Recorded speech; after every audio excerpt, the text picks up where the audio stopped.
Hello everyone, I welcome you on our YouTube channel. और आज हम बात करेंगे क्लास 12 की पॉलिटिकल साइंस के चैप्टर नंबर 3 सत्ता के नए केंद्र के एक इंपॉर्टेंट टॉपिक भारत के बारे में। ये अभी टॉपिक ऐड हुआ है हमारे सिलेबस में, तो इसके बारे में हम बिल्कुल डिटेल में देखेंगे। हमेशा की तरह नोट्स आपको नीचे डिस्क्रिप्शन में मिल जाएंगे और साथ ही साथ इंपॉर्टेंट क्वेश्चन के लिए टेलीग्राम ग्रुप को ज्वाइन करना बिल्कुल भी मत भूलिएगा। और अगर आपने अभी तक चैनल को सब्सक्राइब नहीं किया तो फटाफट से इसे सब्सक्राइब कर लीजिए, क्योंकि इसी तरीके की और वीडियोज़ आपको इस चैनल पर मिलती रहेंगी। तो चलिए शुरू करते हैं। सबसे पहले हम देखते हैं कि वर्ल्ड मैप में एग्जैक्टली भारत है क्या। आई होप कि आप में से ज़्यादा लोगों को पता होगा। तो ये वाला जो हिस्सा है यहाँ पर हमारा भारत है। अगर इसे हम थोड़ा सा गौर करके देखें तो देखिए जो पूरा हिस्सा है, ये जो आपको दिखाई दे रहा है, ये क्या है, एशिया है। और जो नीचे की तरफ है ये वाला क्या है, ये दक्षिण एशिया का क्षेत्र है। और यहीं दक्षिण एशिया में आता है क्या, हमारा भारत। अगर हम शुरुआत से बात करें तो देखिए भारत की शुरुआत कैसे हुई। देखिए 15 अगस्त 1947 को ब्रिटिश भारत का विभाजन हुआ और ब्रिटिश भारत मुख्य रूप से दो देशों में बट गया। पहला कौन सा था, भारत, और दूसरा कौन सा था, पाकिस्तान। अब हुआ ऐसा कि भारत का जो क्षेत्र था उसे भी दो अलग अलग हिस्सों में बांट दिया गया। पहला कौन सा था, भारत, और दूसरे थे देसी रजवाड़े। अगर मैं आपको मैप दिखाऊं तो इसे आप गौर से देखिए। देखिए जब भारत आज़ाद हुआ तो यहाँ पर ये जो ऑरेंज वाला इलाका दिख रहा है ये तो भारत था, ठीक है। इसी के साथ साथ ये जो हरा वाला हिस्सा दिख रहा है ये क्या था, ये पाकिस्तान बन गया। और साथ ही साथ ये जो सफ़ेद हिस्सा दिख रहा है ये क्या था, ये रजवाड़े हुआ करते थे। रजवाड़े का मतलब कि यहाँ पर राजा महाराजा हुआ करते थे, वो अपना शासन किया करते थे। तो इस तरीके से तीन हिस्से हुए। कौन कौन से, एक तो इंडिया, इसके अलावा पाकिस्तान, और तीसरा कौन सा, देसी रजवाड़े। तो आज़ादी के बाद जो भारत के सामने सबसे बड़ी चुनौती थी वो यही थी कि इन देसी रजवाड़ों को भारत में कैसे शामिल किया जाए। तो समय के साथ साथ किसी तरीके से समझा बुझाकर इन देसी रजवाड़ों को क्या किया गया, भारत में शामिल कर लिया गया। और क्या हुआ, भारत का निर्माण हुआ।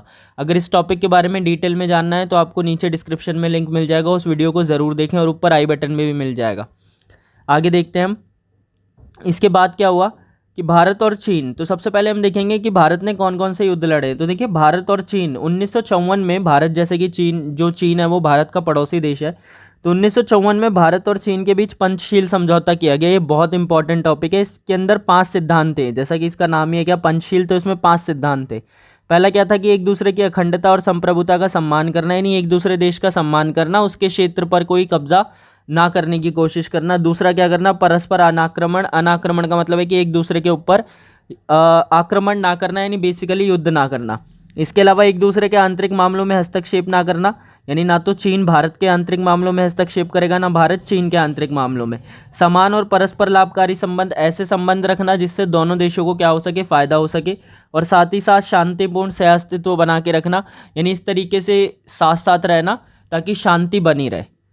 तो ये था हमारा पंचशील समझौता। भारत और चीन के बीच जो मुख्य समस्या है वो किसकी है, तिब्बत की है। तो तिब्बत आखिर है क्या, तो अगर हम गौर से देखें तो भारत और चीन के बीच स्थित एक देश है क्या, तिब्बत। यहाँ पर आप देखें तो ये चाइना है, ये ऊपर पूरा, और इसी के साथ साथ ये इंडिया है, और ये जो बीच में आपको दिख रहा है ये क्या है, ये तिब्बत है। तो यानी ये भारत और चीन के बीच में स्थित है। अब इसकी कहानी क्या है, देखिए तिब्बत भारत और चीन के बीच स्थित एक छोटा सा देश है, और चीन शुरू से ही क्या कहता है कि तिब्बत उसका हिस्सा है, जबकि तिब्बत क्या मानता है कि वो अलग राज्य है, यानी वो अलग देश है, वो खुद को चीन का हिस्सा नहीं मानते। अब 24 अप्रैल 1949 को क्या हुआ कि कुछ शर्तों के साथ भारत ने तिब्बत पर चीन का अधिकार स्वीकार कर लिया, यानी भारत ने मान लिया कि चलो ठीक है, जो तिब्बत है वो किसका हिस्सा है, चीन का हिस्सा है। और इसके बदले में चीन ने वादा किया कि वो तिब्बत को ज़्यादा स्वायत्तता प्रदान करेगा, यानी उसे छूट प्रदान करेगा।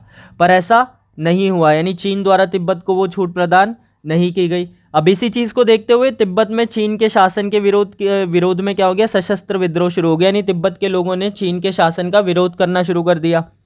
अब इस विद्रोह को चीन की सेनाओं द्वारा दबा दिया गया, और स्थिति को खराब होते हुए देख तिब्बत के जो गुरु है, यानी जो धर्म गुरु है, ये आपको याद रखना है, तिब्बत के धर्म गुरु को दलाई लामा कहा जाता है। तो जो तिब्बत के धर्म गुरु है कौन, दलाई लामा।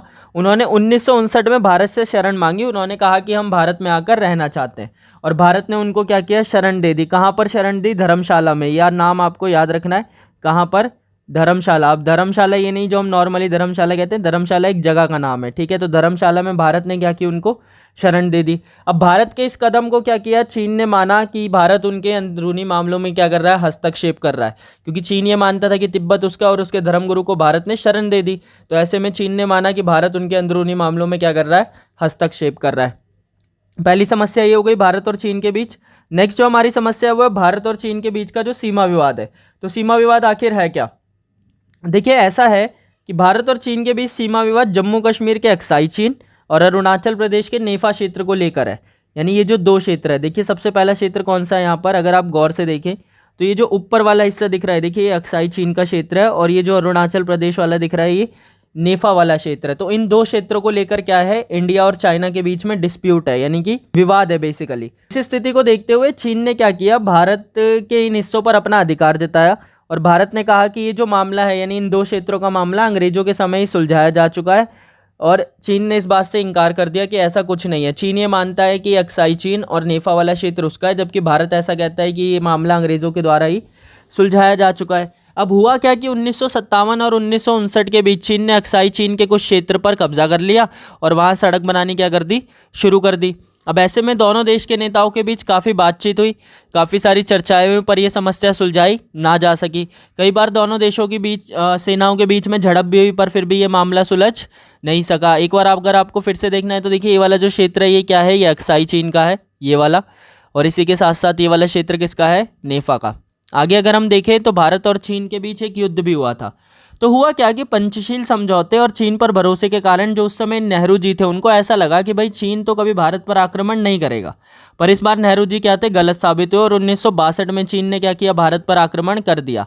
पंचशील समझौता हमने पढ़ा, उसके अंदर क्या था, अनाक्रमण करना, यानी एक दूसरे पर आक्रमण नहीं करेंगे। तो इस वजह से नेहरू जी को लगता था कि जो चीन है वो भारत पर आक्रमण नहीं करेगा, पर ऐसा नहीं हुआ। 1962 में चीन ने भारत पर आक्रमण कर दिया और पहला युद्ध हुआ, यानी दूसरा युद्ध हुआ भारत का, और पहला युद्ध हुआ भारत का चीन से। तो 1962 में चीन ने भारत पर हमला कर दिया। अचानक हुए इस हमले के कारण भारत कोई तैयारी नहीं कर सका और चीनी सेना भारत के अंदर काफ़ी अंदर तक आ गई। अब अंत में चीन ने क्या किया, अचानक से युद्ध विराम की घोषणा कर दिया, यानी उसने युद्ध को रोक दिया, और भारत इस युद्ध में क्या हो गया, हार गया। ठीक है, क्योंकि ना तो भारत के पास कोई तैयारी थी और ना ही उसने सोचा था कि इस तरीके से चीन उस पर क्या करेगा, हमला कर देगा। देखना है कि इस युद्ध के परिणाम क्या हुए। तो बेसिकली भारत और चीन युद्ध के परिणाम क्या हुए, देखिए सबसे पहले तो भारत हार गया। दूसरा, भारत की विदेश नीति की आलोचना की गई कि वो चीन इस तरीके की हरकत कर सकता है, उसे भाप नहीं पाया पहले से ही। कई बड़े सैन्य कमांडरों ने क्या किया, इस्तीफा दे दिया। उस समय के जो रक्षा मंत्री थे वी.के. कृष्ण मेनन, उन्होंने मंत्री पद छोड़ दिया, यानी मंत्रिमंडल छोड़ दिया। पहली बार सरकार के खिलाफ अविश्वास पत्र लाए गए, यानी सरकार को हटाने के लिए प्रस्ताव लाए गए। इसी के साथ साथ जो भारत में कम्युनिस्ट पार्टी थी उसका क्या हो गया, बंटवारा हो गया। तो भारत के अंदर जो कम्युनिस्ट पार्टी थी यानी सीपीआई, वो दो हिस्सों में बट गई। पहली बन गई क्या, सीपीआई एम, और दूसरी कौन सी, सीपीआई। तो सीपीआई एम वो थी जो चीन के समर्थन में थी, और सीपीआई कौन सी थी, जो यानी चीन के विरोध में थी। तो बेसिकली इस तरीके से सीपीआई यानी communist party of India M बन गई। एम का मतलब था मार्क्सवादी। तो इस तरीके से इसका भी क्या हो गया, बंटवारा हो गया। साथ ही साथ नेहरू की छवि को क्या पहुंचा, नुकसान पहुंचा, कि वो अच्छे से विदेश नीति नहीं बना पाए और चीन की हरकतों को पहचान नहीं पाए।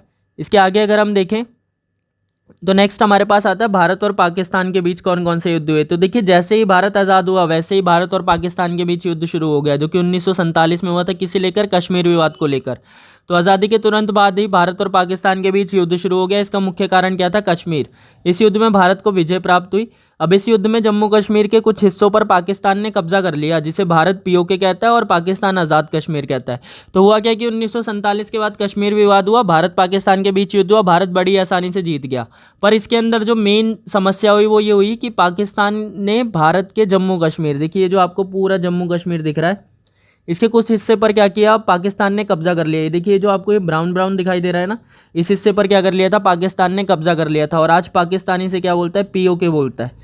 यानी पाकिस्तान तो इसे आज़ाद कश्मीर बोलता है, जबकि भारत इसे क्या बोलता है, पीओके बोलता है। पीओके का मतलब है पाकिस्तान ऑक्यूपाइड कश्मीर। ठीक है, अगर आप गौर से देखें तो यहाँ पर लिखा भी हुआ है। तो पाकिस्तान इसे क्या बोलता है, आज़ाद कश्मीर, और इसी के साथ साथ भारत इसे क्या बोलता है, पाकिस्तान ऑक्यूपाइड कश्मीर। अगर नेक्स्ट हम देखें तो इसके बाद जो नेक्स्ट युद्ध हुआ वो हुआ 1965 में, नदी जल के बंटवारे को लेकर। तो 1962 में हमारा चीन से युद्ध हुआ, जैसा कि हमने पढ़ा, पर उसके बाद भी भारत की समस्याएं खत्म नहीं। 1965 में जल विभाजन को लेकर भारत और पाकिस्तान के बीच फिर से युद्ध शुरू हो गया, और अंत में भारत ने पाकिस्तान को बड़े ही आराम से हरा दिया। नेक्स्ट अगर हम देखें तो युद्ध हुआ किसको लेकर, बांग्लादेश को लेकर 1971 में। तो 1971 में पूरी पाकिस्तान की समस्या के कारण भारत और पाकिस्तान के बीच क्या हो गया, युद्ध हो गया। ये युद्ध भारत जीता और पूर्वी पाकिस्तान की आज़ादी और एक नया देश बना क्या, बांग्लादेश। अगर आप इसे देखें तो देखिए जब देश आज़ाद हुआ था तो दो पाकिस्तान बने थे, पहला था पश्चिमी पाकिस्तान, दूसरा था पूर्वी पाकिस्तान, ये जो हरा वाला दिख रहा है। पर कहीं ना कहीं पूर्वी पाकिस्तान को ऐसा लगता था कि उसके साथ अन्याय किया जा रहा है, तो 1971 में इसने विद्रोह करना शुरू किया। भारत ने इसका साथ दिया और पूर्वी पाकिस्तान क्या हो गया, आज़ाद हो गया, और नया देश बना कौन सा, बांग्लादेश, जो अभी आपके सामने है। अगर इसका आपको अच्छे से आइडिया लेना है तो मैं नीचे वीडियो दे दूंगा, बिल्कुल डिटेल में उसके अंदर समझाया गया, एक बार उसे ज़रूर देख लीजिएगा। इसके बाद नेक्स्ट अगर हम देखें तो भारत और पाकिस्तान के बीच अगला युद्ध हुआ कब? 1999 में, जिसे कारगिल का युद्ध कहते हैं। आई होप कि आप सबने एक ना एक बार तो सुना ही होगा इस बारे में। तो 1999 में क्या हुआ कि पाकिस्तान ने कारगिल क्षेत्र में सेना तैनात की और घुसपैठ करने की कोशिश की।